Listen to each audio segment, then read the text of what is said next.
Welcome back to Western Kabuki. I'm locked in. I'm wearing pink to protest Donald Trump today. Just like I have solidarity with the Democrats. Hakeem Jeffries, we love him.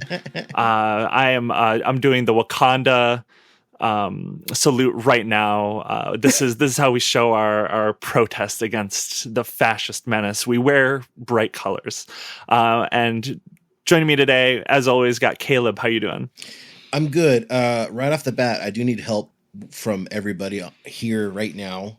I'm not going to cancel my dinner plans, but I need an excuse that is not my podcast ran late for dinner. So what is the best lie to tell a woman when you're supposed to have dinner with her that I'm going to be 20 to 30 minutes late? That's not my podcast is extended. What do you guys think? Lolo, I feel like you're the you're the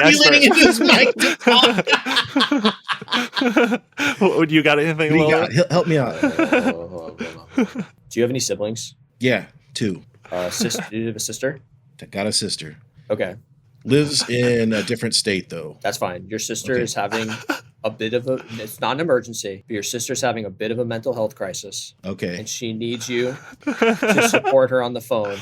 Okay. And you're just running a little bit behind. That's good. It makes me appear sensitive. Yeah, exactly. And manipulative. Okay. We're manipulating people I just tonight. need you to know that I am extremely manipulative. Thank you. I think it might work out. That's definitely less embarrassing than saying I have a podcast or diarrhea. There's the question. Yeah, would you rather lie or no? Like what time? When do you? How long before you bring up the fact that you're a podcaster? Hey, why can I never hang out with you on Thursday nights? What's up with that? You could also like a month or 2 in. You could also say, if you don't want to lie, you could say, because this is not a lie. You could just say it's a work thing. I got a work thing. I'm so sorry. It's just running a little behind. And then later, the podcast gets revealed. I've tried my entire career, and my entire career basically has been radio and podcasting, to not tell people what I do so that I don't have to explain that I have a podcast. Because automatically they're like, oh, they just assume that it's like Joe Rogan. And in a lot of ways, and they'd be right. Everyone always calls us the leftist Joe Rogan Joe Rogan experience. Yeah. And with us today, just like the Joe Rogan experience, they always have a guest. Today we have with us journalist Marisa Kabas, writer of the Handbasket publication. How are you doing today? I'm doing well. I'm very happy to be here. My last podcast appearance was actually Joe Rogan. So oh my god! So it's a little bit of a step up on this one. Yeah, a little bit bigger of an audience, a little bit more prestige. Did you pull up like an AI picture of a basketball with teeth and then make you talk about it? Yeah, we talked about chemtrails. It was wild. I'm assuming, Caleb, you're talking about the Elon Musk, the last time he was on, just like this last weekend or something, on Joe Rogan. He pulled up Grok 3 or something like that. Was so fucking funny. Oh, and he was like trying to make Joe Rogan laugh by typing "say forbidden words" and like I don't even know what the fuck. Did you guys see that? Elon Musk was like cry laughing, and Joe Rogan looked like genuinely pissed off. It was embarrassing. I have very little respect for my own well-being, but I have too much self-respect to watch Elon Musk do his fucking thing anymore.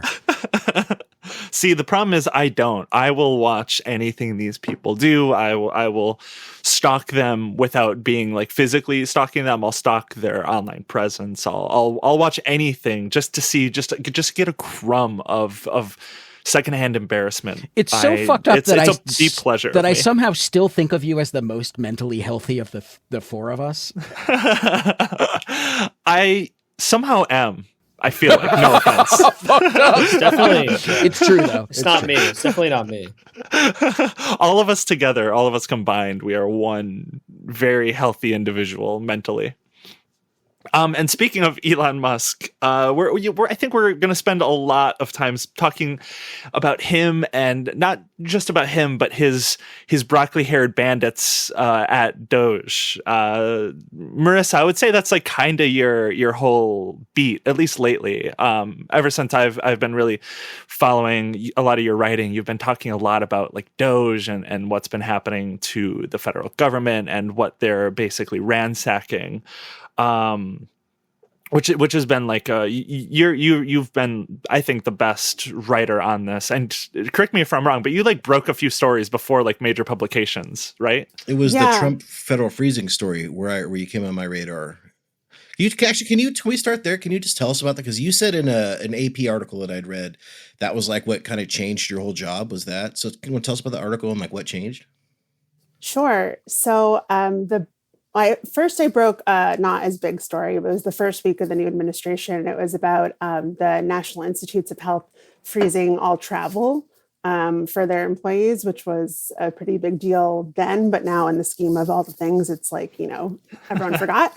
But then I did forget. Yeah. Yeah, because there's just too many things. But then a few days later, I broke the story that the Office of Management and Budget was freezing all federal funding, all of it. And it was a really big story that I broke for some blue sky. And I was really nervous about it because I wasn't seeing anyone else breaking it. And it was a really intense claim to make if it wasn't true, but I felt very confident about my source. And it took a full 3 hours for the Washington Post to confirm the story. So I was just like hanging out in limbo, like praying that my source was good. And then everyone else followed. And I think a lot of people were just really confused because they were like, who is this person? Like, some people know me and like I've been working in journalism for a long time, but I wouldn't say my reputation was being like getting the next deep throat. So how did you, without, I don't want you to burn a source, but like, how did you end up in a situation where you had like credible reporting on this when the major publication simply didn't have it? Well, I think that part of being online for a long time, as I'm sure all of you have been, is just meeting all sorts of people and becoming friendly and developing good relationships. So it wasn't necessarily about like, oh, I am a White House pool reporter and I like have all these relationships and that's how I was able to get it. It's just like, I know all sorts of different types of people and they feel comfortable with me and they trust me. And so this person trusted me awesome. And it just worked out. That's awesome. Yeah, no, because it feels like, I feel like this might have happened in the first Trump term, but it feels like it's happening a lot more this one already, and we're only like barely a month in, where it feels like major like news publications and journalist outfits are basically destroyed and don't really do their job, but a lot of smaller and independent journalists are kind of picking up the pace where traditionally maybe some of those outfits used to, Yeah, it's really a cool time to be doing this, and people seem to want it. There's definitely an appetite for alternative media, I think, in a way that there definitely was not during the first Trump term. But I think they see that media let them down a lot in the first term and normalized so much of the crazy shit that is now repeating itself and multiplying. And so it's not that people don't want reliable news. It's just that the sources they used to get it from have disappointed them in the past. And I don't know, they're like, hey, here's this random girl with a newsletter. Let me give her the money that I was giving the Washington Post instead. Do you have any nutraceuticals that you're selling? Something like that? Or are you not in that yet? Not yet, honestly. Okay. I've managed to make it this far without that. Okay, good. Marissa, I had a question that I was actually going to ask you a bit later in this interview, but since we're here, the difference between a lot of independent journalists who, you nailed it, by the way. I used to give this money to publications. Now I'm giving it directly to just a handful of ones that I trust. And I think part of that is maybe even still, now we're in the second Trump administration. We've known who this guy is for a long time. We see what is happening now. And it still seems like the media, I don't want to say mainstream or legacy media, those are terms with bad connotations, but whatever, publications are still treating this, what I would call like a hostile takeover for billionaires, with a soft touch. Why? Why won't they call this for what it is, where plenty of independent journalists do? I think when you've worked in a traditional newsroom your entire career, a certain way of doing things is just drilled into your head, kind of like any job, just, like institutionally, this is how things are done. I personally went to journalism school myself and learned from these really traditional news people, like, old guys who worked at, the Atlanta Journal-Constitution.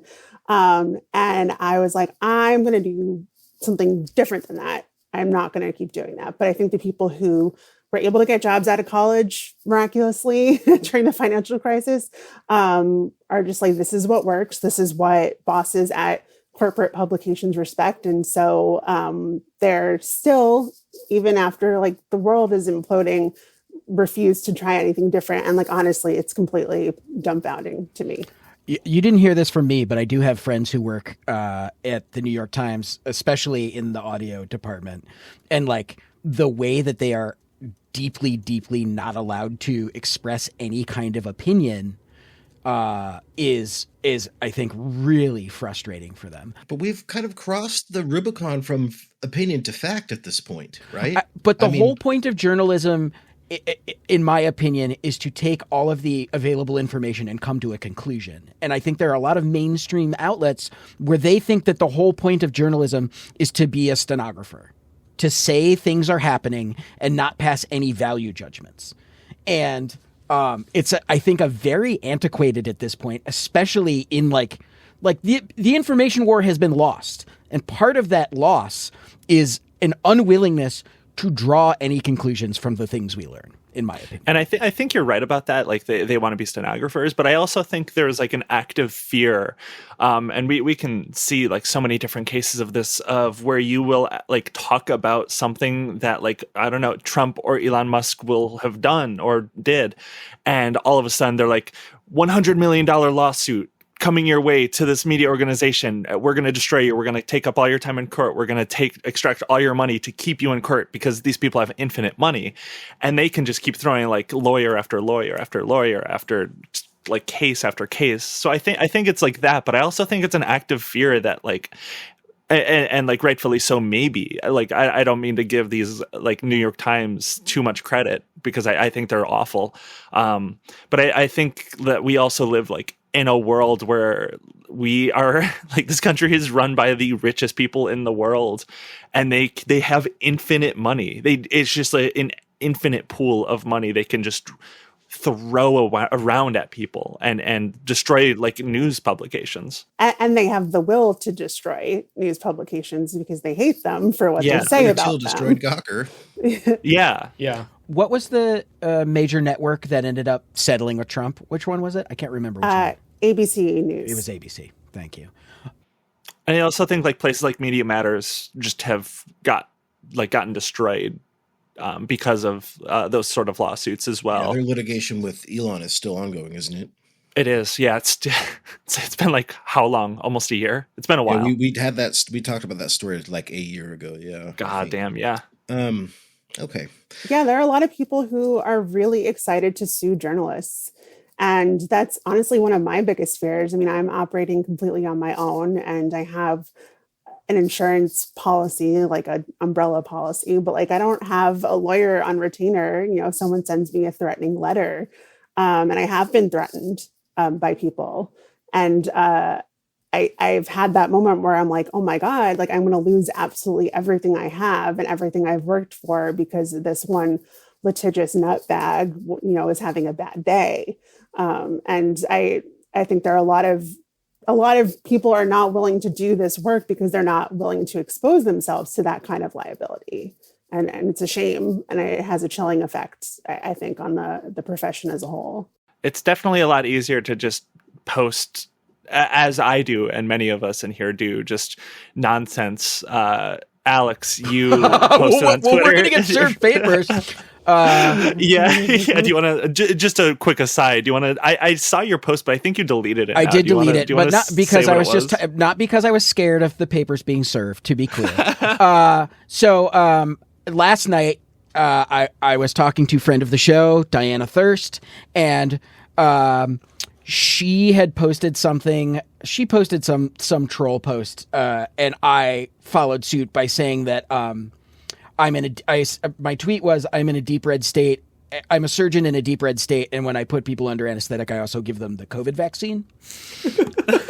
And it made people very, very, very mad. But like, it never would have escaped the orbit if it weren't for Diana, friend of the show, being like, "Hey, dude, I'm gonna send this to all of the psychopaths that follow me." And I was like, okay. See, that's the one thing that Twitter is still good for is you can enrage actual psychopaths. Tapping the glass. Anyway, a guy has promised us that he's going to come to our Chicago show and serve us papers. I don't know what kind of papers he plans on serving us. He's calling it. Yeah, like Nuremberg too. What grounds does he have?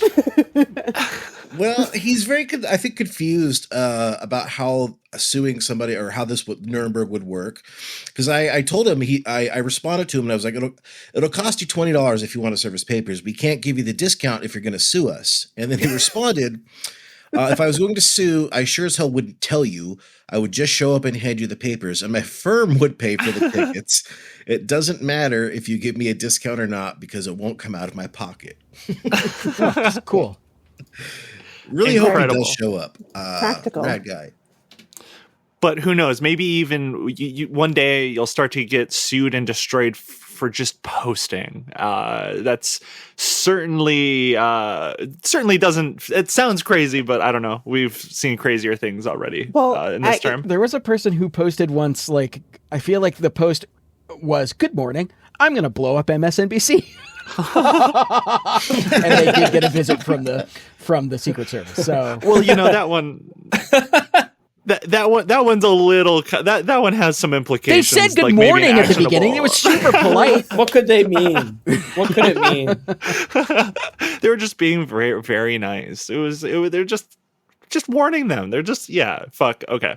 Well, I mean, Like, people blow it are up. being threatened to. I don't know if they've actually been sued, but they're getting threatened by U.S. attorneys for talking about the DOGE people, the DOGE guys, and posting information about them, just like identifying information about government employees. Yeah. Also, those alt accounts, like alts, so like alt National parks or whatever. Elon recently said that he wants to go after those people. Yeah. So Yeah, I mean, it's that's not not so surprising. far fetched, June. Unfortunately, No, like posting may be illegal in our lifetime. I mean, they made what happened? There's a guy in Indiana who posted on his personal Facebook, so he got snitched on, and he posted like a screenshot of an Elon tweet, and then he wrote that what he thought should happen to Elon Musk, which was not nice. And he got it was referred from Texas, so somebody in Texas saw it, referred it to Indiana, and he was arrested for felony intimidation. And I don't know if you saw that congressman. I don't remember the name of the congressman who he got a letter from the U.S. attorney for the District of Columbia, sent him like a full letter being like, "Can you please explain what you mean when you said we need to use all weapons at our disposal? We think you're threatening our sweet, precious little baby South boy. African man." Yeah. Our little birthday boy. You said a mean word about him. I'm kind of concerned, guys, because I just had a post of mine removed from Reddit for this. Am I going to get a knock on my door? Is this You could. You might. See, the thing is, and we'll get back to Doge in a minute, but this is like the most terminally online administration of all time. Like JD Vance got in a beef today with Jeff Computers, friend of the show, a la Liker. These people see everything. Vice president. You see, they see all of these baby boy edits that people are doing for JD Vance. They see these things. We've seen in leaked texts that Elon Musk is like, I know I am a top priority for like people that want me, like people want me dead. He like sees this stuff. These people see this stuff. So they want to regulate it, I'm sure. But with specifically like the Doge thing, I remember like it had to have been the first week where there were people, I forget exactly who posted this information, like technically government employees, people of Doge. You would assume if they're working in the government, they're government employees, right? Like legally speaking, that has to be the case. And if I remember correctly, Elon Musk's like quote tweet of it was like, "This is a crime." Which was horrifying. Like maybe he's being like inflammatory because that's what this whole administration's basic tactic is. But like someone who's basically the president saying knowing who someone is a crime is crazy. That's horrifying. And they're investigating it, supposedly. There's a U.S. attorney named Ed Martin, and he's a big Trump guy, and he is a nutcase. And he's like, "Yes, sir. Yes, Mr. Musk, I will be looking into this for you. Like, we'll get to the bottom of this." And it's like, it's called journalism. Like, what is so complicated about this? And also, like, we're paying their salaries. They're getting government salaries. They work for us, actually. So we should know who they are. And so the whole thing is like a fundamental misunderstanding of how the government works, but also just like an extreme kind of like strain of brainworms that like I'm not familiar with. See, I don't know if it's a misunderstanding or because like, so this is just a huge rabbit hole that we do not have the time to talk about right now. And it's like an episode we're going to be like probably 2 episodes we're going to be doing this on at some point soon, is the whole like network state like theory that they're like intentionally trying to destroy the government. Like it's not like a misunderstanding. This is like the path they're intentionally trying to take us down to destroy the government. And whenever I see stuff like this, it's like I feel like, not to be like conspiratorial, but I feel like an insane person whenever I talk about this stuff. But it really feels like, especially with stuff with the stock market, it's like, why are they like seemingly like intentionally tanking the stock market? And it's, I feel like it's not that they misunderstand how the government functions. They just want to completely change how the government and executive branch functions, right? That's like what it feels like to me. Yeah, that's very nakedly what it is. Yeah. They're absolutely trying to destroy it. I think there's a mixture of them thinking the government should work a certain way for them. Right. And should reward them for the amazing work that they do. And then everything else is just, taking a sledgehammer to it. But I buy into the idea that they are fundamentally trying to make the government just completely unworkable. I mean, they're canceling leases on offices. They're forcing people to come back to work and saying, if you don't come back in person, you're going to get fired. But also your office is closed and you have nowhere to go. Saw that today that they're trying to sell at least over like 440 buildings. Yeah. They're also doing a thing where they're like making everybody go back to work. And if they're like, well, we don't have an office for you, so just go to this government owned warehouse and you can just like work in the cold storage room or whatever. Like they are just making people work wherever. Or saying like you need to move to be closer to an existing office. And when you obviously can't pick up your life and do that, they're like, well, sucks, I guess. They're closing all the Social Security offices. And that's something that I've been covering a lot. I want to talk about some of your articles. We've got kind of veered off a little bit. Okay, let's back up a little bit. This would have been my first question if I had been paying attention. What is Doge, and what do you think its actual purpose is? It's not, because we know it's not really about efficiencies, right? Right.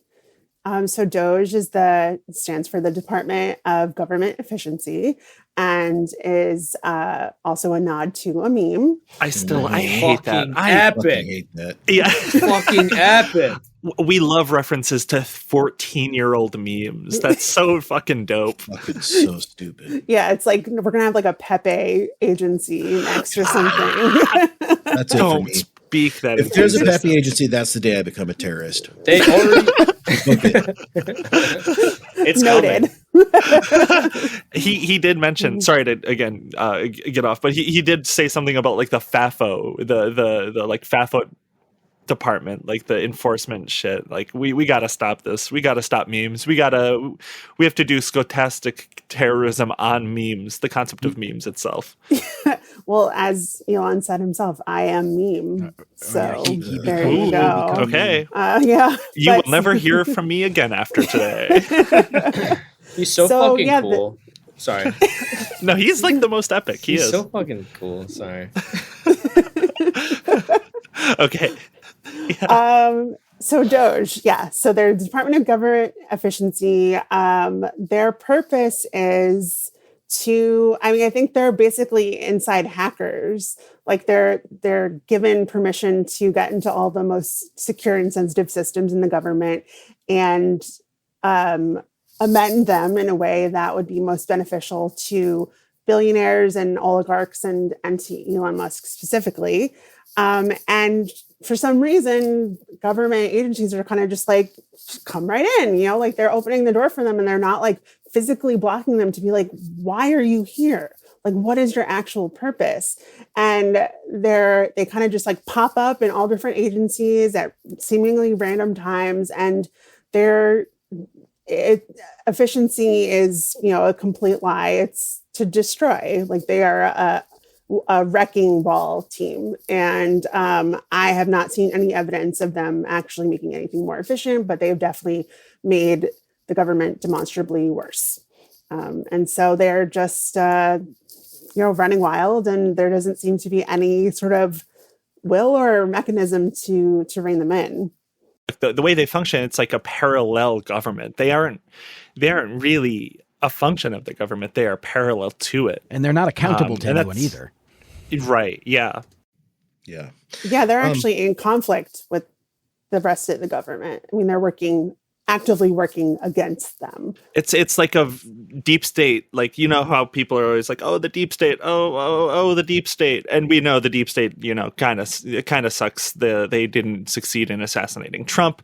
They're weak these days. But this is like the actual deep state, but it's just in front of our eyes, and half of the country thinks it's dope.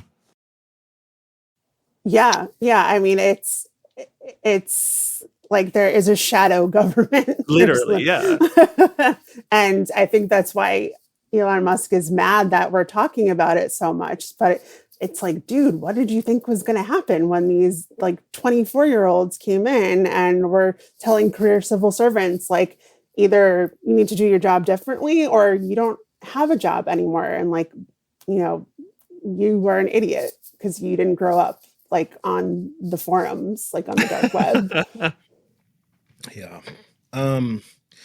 So the SSA is an interesting one. Initially, I think the reports were they were trying to gut it at about 50%, although I think that it was you see a lot of this happen. They'll say something and then the backlash is so outrageous. Well, we didn't actually mean that. So now they're saying, what is it, about 14% that they're trying to downsize that. 50% would be completely fucking catastrophic. And you wrote a piece about that. Now that they claim that they're scaling it back to about 14% or so, what's that going to look like, do you think? How bad is that going to be if they actually do gut 14% of that agency? Well, I don't even know if I trust that number. They keep changing it so much. But from what it sounds like from the people I've spoken to who work there, they were already severely understaffed. So they couldn't afford to lose anybody, let alone multiple percentage points, whether that's 14% or 50%. And the common theme is like, we don't know exactly what it's going to look like, but people are going to have missed checks. And there are millions of people who live because they get these Social Security checks. Like that is their income.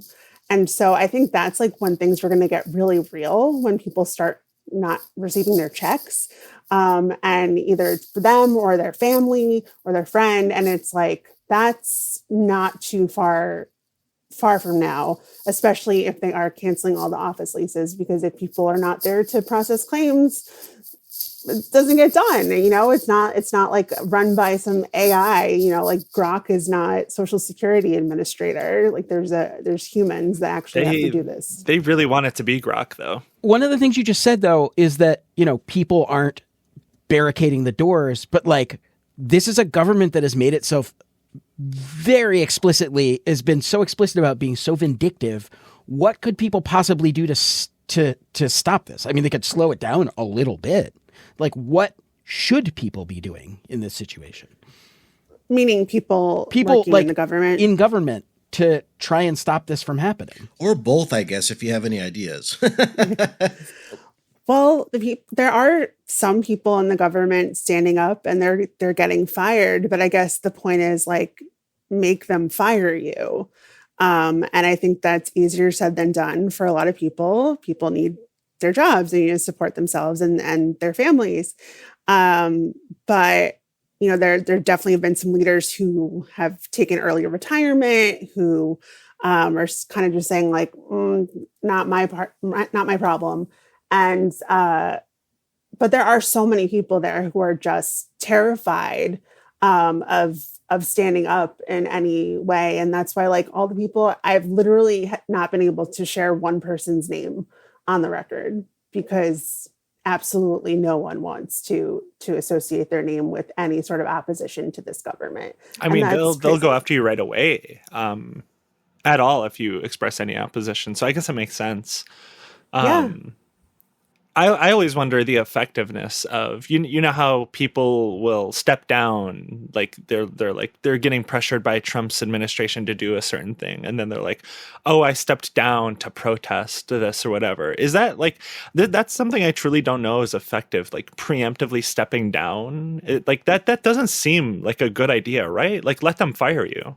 I hate that shit. I do too. I think it's weak as shit. Like, let them fire. Yeah, I agree. Let them fire you. Yeah, whenever I see stuff like that, where people post like inspirational stories, this person stepped down. It's like, well, I will not be doing this, sir.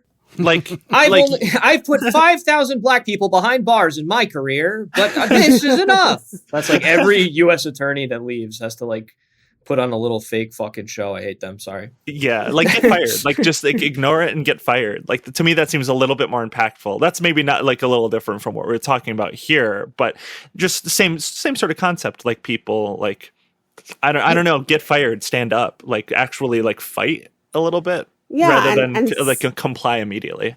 Yeah, some people have been fired for standing up, and I respect that a lot more.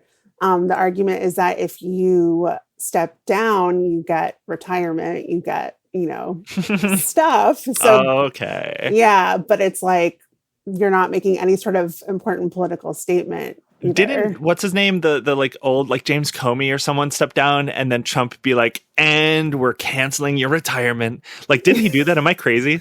I feel like that happened. I feel like they were like, you're not getting anything.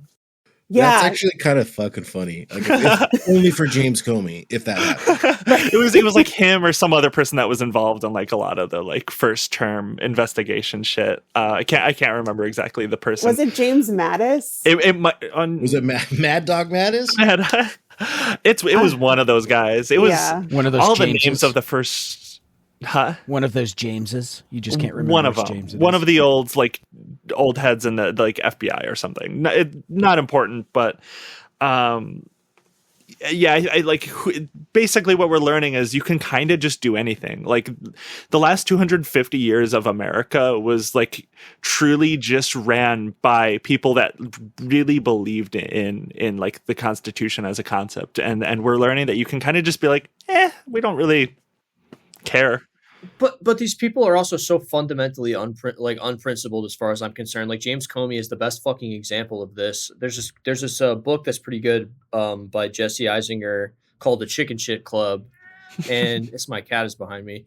And about how they like refused to prosecute any bankers like during Enron and like all this shit. Like they would consistently refuse to put powerful people actually in the hot seat and get them in trouble and stuff. And they talk a big game. And obviously Comey, after his whole debacle, he like wrote some stupid book, it was called like something really dumb, like like the road to If I did it. If I did it.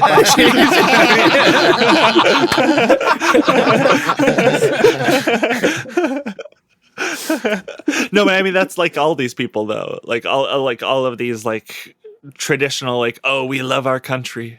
Oh, we love this country. We would time to write a book about how much I love this country, and then run for president.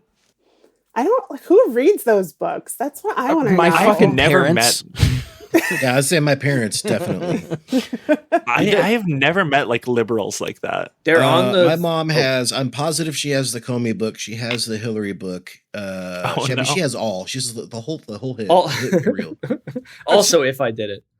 We might have a copy of that somewhere. I know she also has the Mueller report too, which I think is great. Oh my god! My dad did buy me that. He thought that I would like that. Did you? What's your review? I think it just reveals something really sad about my relationship with my dad. He's like, you know what you would He's like, love? my son's a lawyer. He'll like this. I'm like, wow, Dad, you know nothing about my life. He needs to follow your tweets. One time, a friend of mine for Christmas, his mom got him a cassette called Jazz Wolf, and it's like smooth jazz with wolves baying in the background. And she was like, "What?" He was like, "What is this, Mom?" And she was like, "Well, I know you like jazz, and I'm pretty sure you like wolves." That's the sickest president I've ever heard of. I'm fucking Googling this.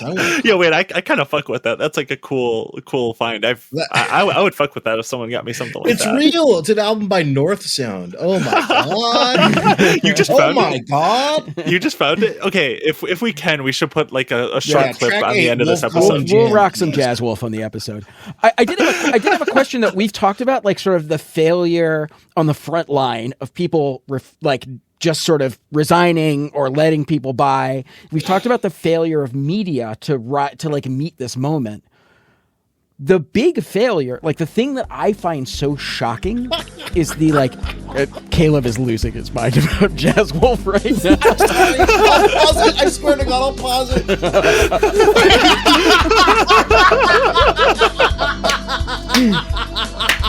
It's even better than I could have dreamed.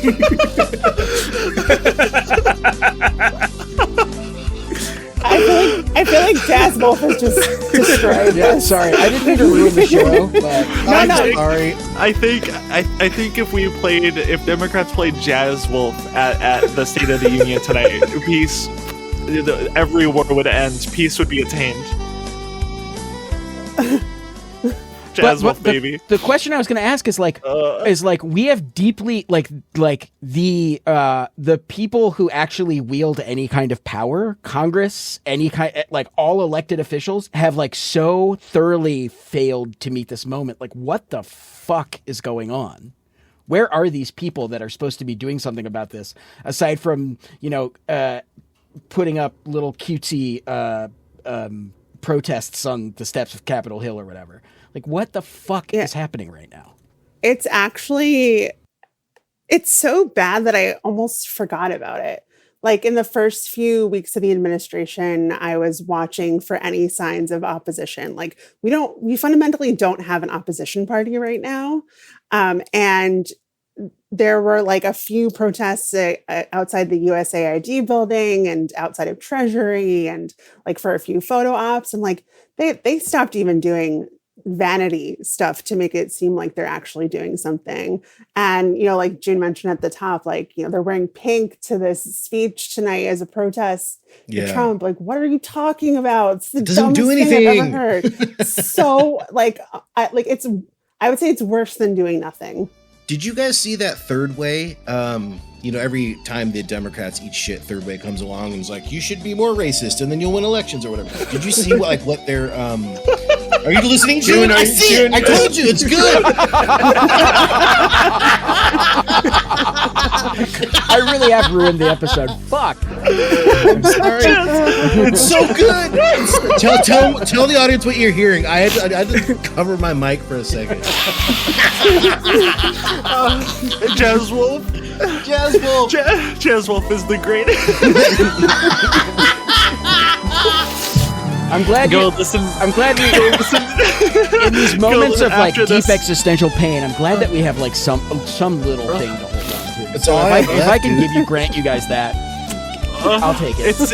Caleb's right. It's way better than you expect. It's so much better, dog. Okay, I'm sorry to Okay, interrupt gotta again. focus. I lost my shit at that too. Now I need to hear it. Marissa, I'm genuinely excited. I need to rewind to 90 seconds ago when I heard Jazz Wolf for the first time. You'll never forget where you were the first time. it's genuinely life altering. It brings you to like you're like you like the way you feel when you're a child. You're like back to like 12-year-old. You just came out of the womb. You're seeing the world for the first time again. You're born when you're 12. Oh yeah, something like that. Yeah, I was a test tube baby. Back to Jazz Wolf. So I was saying, back to the point. Lala, listen. No, he's gone. He's got the Jazz Wolf infection. One by one. This is like COVID. We're all getting sick. It's so good. I'm so mad I have to edit this episode. Jesus Christ. What if the Democrats just blasted Jazz Wolf? Jazz Wolf? Oh, Literally. world peace immediately. Could heal the nation. It would. Oh, I think we figured it out, That was honestly. we solved democracy tonight. Oh God. Oh, Christ. Okay. Sorry, we Rewind. can. Yeah, You said we don't have a functional opposition party, and in fact, you were completely correct. The third way, the banker funded think tank that's like every time the Democrats eat shit, they're like, "Here's what you should do." And did you guys see their most recent report where they had their little meeting or whatever? No. I did not know. I did. Yeah. Did you see that, June? I think I have it saved on my phone. Let me look. But it was like their solutions were like, Democrats can win more elections by like going to church, go to a gun show, embrace patriotism. It's like I'm gonna kill myself. If I hadn't just discovered Jazz Wolf, I would have shot myself. I did see I didn't realize that was from Third Way, but yes, I did hear about like go to a gun show and relate to the locals. I mean, there was like some okay, like at the like this. What they do is they our messaging is bad. Yes, that is correct. And then they get to the prescriptive stage, which is going to gun shows and being racist. Basically, like that's not. It's not going to work, and they're not going to do anything. They're going to wear pink, and then they're going to hold some meeting in a pub that has like $22 hamburgers, and I'm like, see, we're out in the community. It doesn't work. None of it's going to work. Okay. As we round home here, you talked about just kind of how some of the people were during this kind of just allowing this to happen. You had a whole article about this. Leland Dudek, is that how you pronounce his last name? I think so. Dudek? Yeah. Can you tell us about him a little bit? Sure. So Leland, or Lee, as he likes to go, because he's so cool. He was just a kind of middle manager at the Social Security Administration. And when DOGE came in and decided to start gutting things there, he raised his hand and was like, yeah, I'll help you, because he was a big Trump guy. And he started passing along information that he was absolutely not supposed to share with people outside the agency. And he was placed on administrative leave by the leadership at the time. And then Elon Musk and his team caught wind of how he'd been helping the DOGE team, that I don't think he had been officially put on admin leave yet. So instead of having him go on admin leave and then get fired, he was promoted to acting commissioner of the entire agency. Oh my God. Yeah, he was rewarded very directly for his loyalty. And the best part of the whole thing is that it was because of a post on LinkedIn. Yeah, he's since deleted, right? Yeah, it's deleted, but I have the screenshots, and it's such an important historical artifact. What was the meat of the post? Admitting all his crimes. Admitting he was like, yes, I helped this agency. Yes, I did things I wasn't supposed to. But I would say the best line of the entire thing was like, yes, I post a lot on LinkedIn. I have a lifetime of posts in me. That's what he said.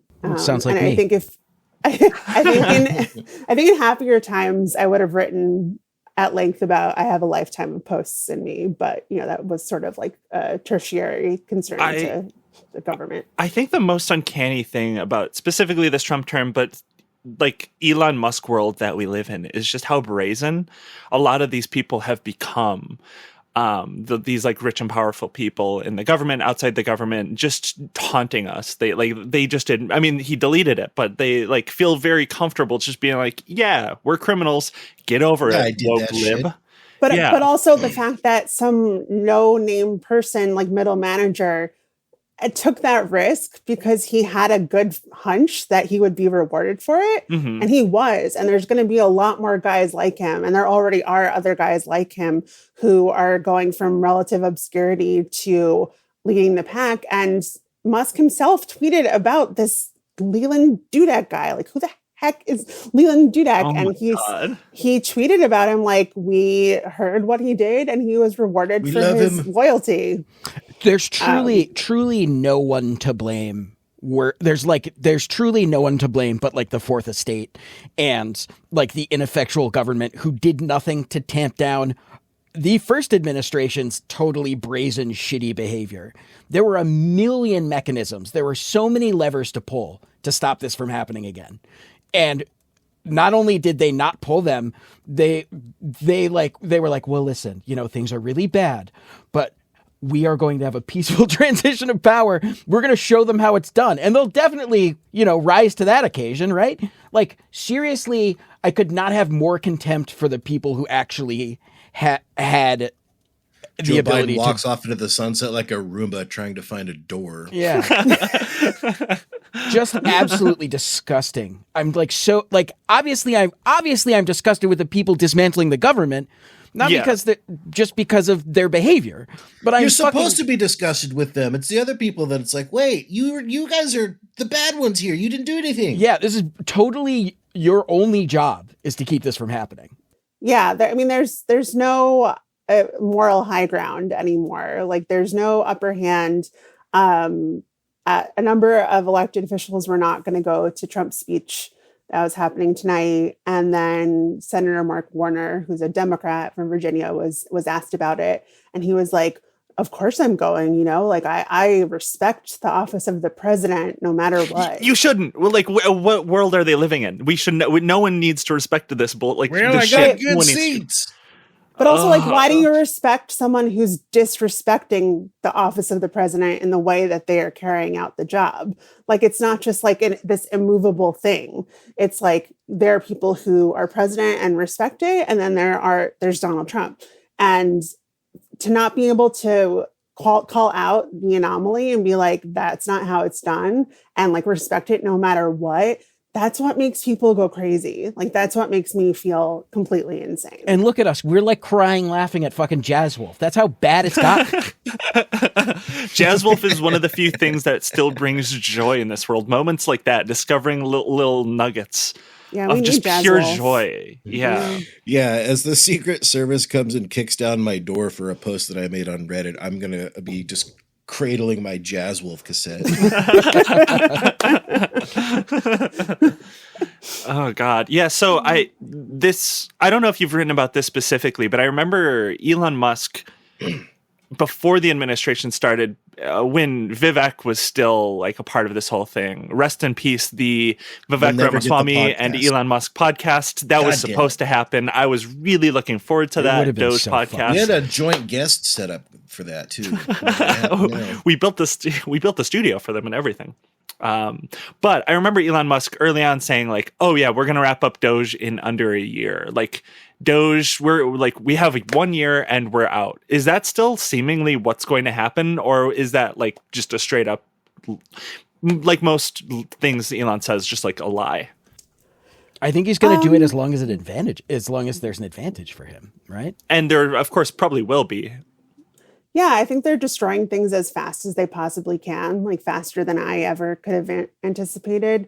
And so I don't know if DOGE in its current form, what's its current name, is going to go beyond a year, but like there's always going to be Musk henchmen with their fingers, where they shouldn't be. So the idea that like he's just gonna like get in, get out, rearrange some things, make it better, and then go back to a Tesla dealership is like not at all realistic. Yeah, like they're in it. And one thing that seems like they're also doing is like these broccoli haired like gonzos that they're bringing in. Like it seems like he's setting them up to be like the future of, maybe not the government, but the future of power, like the big balls and whatever these like losers are. It seems like they're very intentionally getting these people, these like Reupers, these people who have like this insane online posting history and maybe a degree at some college, and like he's basically picking them out of the ether and giving them a career and connecting them to power, giving them power and like all this knowledge of how the government functions and how to destroy it. And that seems to be like maybe Elon Musk will be done in a year. I don't think he will be. I think he's going to be here as long as Trump allows it, which I do think will be a while. But I feel like he's also like, Elon Musk, I think, is really stupid for so many different reasons. There's so many examples of him just being an absolute moron. But the one thing I think he does know and does well, and this isn't me saying he's good for doing this, he's just good at like building like power out and like building upon that and creating like legacy power. I mean, that's like why he's having a trillion kids too, is he's trying to build like legacy power. That's like the one thing he actually doesn't always fuck up, in the sense of like he is good at building power. Like I said, it sounds like I'm handing it to him. I'm not handing it to him. I'm saying that's really bad that he's doing that, but that's what he's doing. That's what it seems like he's doing. Yeah. I think this idea of a legacy of him being very preoccupied with what happens once he is gone from this earth in a physical form. And I think I'm very disturbed by like the building of like this army of his spawn. We keep learning a new one like every day. I mean, the clip it just gets faster and faster. Yeah, there was a new one like 3 days ago. And then like 3 days before that, it's like constant. Guys, yeah. I have something I need to tell you. Do you please don't tell me you gave birth to the 16th Elon Musk child. I am currently with child. Wow. Congratulations. You were the first Elon Musk child. You were the first progeny. Oh my, what if like his kids start having like they start inbreeding them? They'll be like the Habsburgs. Yeah. New Habsburgs. Oh my God. I wouldn't even be surprised at this point. But I just think that he has many more children that we don't know about living on like a compound somewhere. Most definitely. It's not even a question. Because it's like, think about how many we know about and how much money and power he has. He could have an emerald mine full of children. And he's not even showing them Jazz Wolf. I would note that also Epstein was very into that stuff. Epstein was super into like impregnating people. For a second I thought you were going to say Jazz Wolf, and I was about to lose it. But no, that is like the main, like, well, not the main. They've met each other. They knew each other. Epstein and Musk knew each other. But it's kind of ominous how that ideology, especially on the right, has like kind of crossed over with Epstein and Musk and like seemingly this like would that be called like pronatalist? Is that what that is? Like just like rapid, just have as many kids as possible sort of thing. It's very ominous and strange. And like there's like eugenics in there, and there's all sorts of like thinking your seed is superior to any others, and that the world should be repopulated with more of you is like just a completely insane thing to think. And that's definitely what he thinks. Yeah. I think we're coming to the end here. Is there I think there's always hope. I don't think the like death spiral of everything in this country is inevitable, but is there any hope or anything that like anyone could do to like, I don't know, stop DOGE. Like, should we just be blasting out the names of Big Balls and the like Indian racist guy that even JD Vance was like, we got to bring this guy back. He's a dope poster.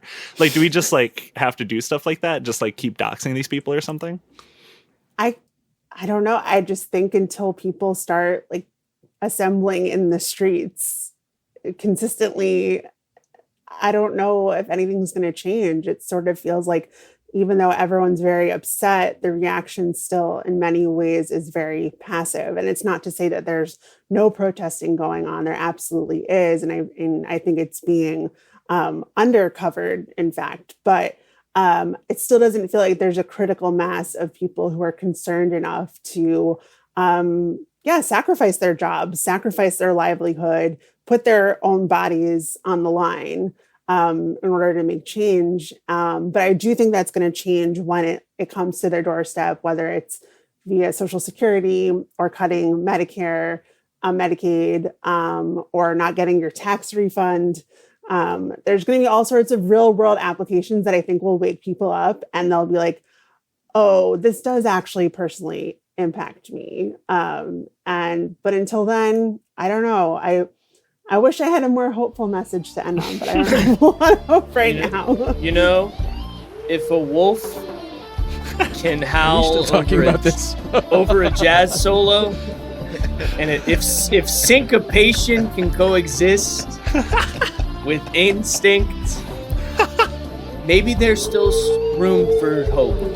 You know, something better. I think that it should be the message we leave here Lolo's with today. Right. Lolo's Absolutely. right. Yeah. Can't top that.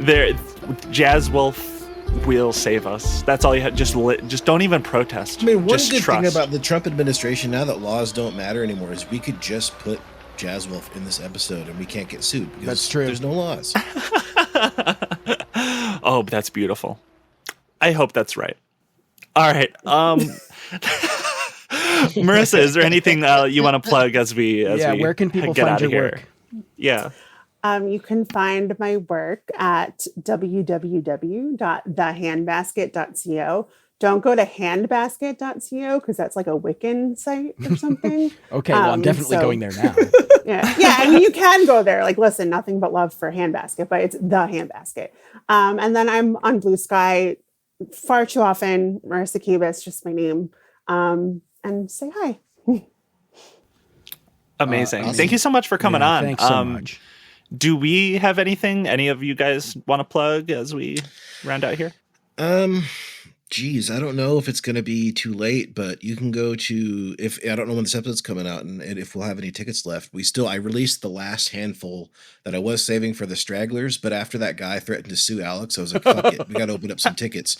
So you can get it at westernkabuki.com. There's a live show section that takes you to the link, or you can just go to wkchicago.brownpaper tickets that will take you to the event page directly. There's just, maybe 10 left. So. All right. Incredible. I think I could close this out here. Please. Everybody, you gotta stay sharp. You gotta stay weird, and just keep listening for the wolves.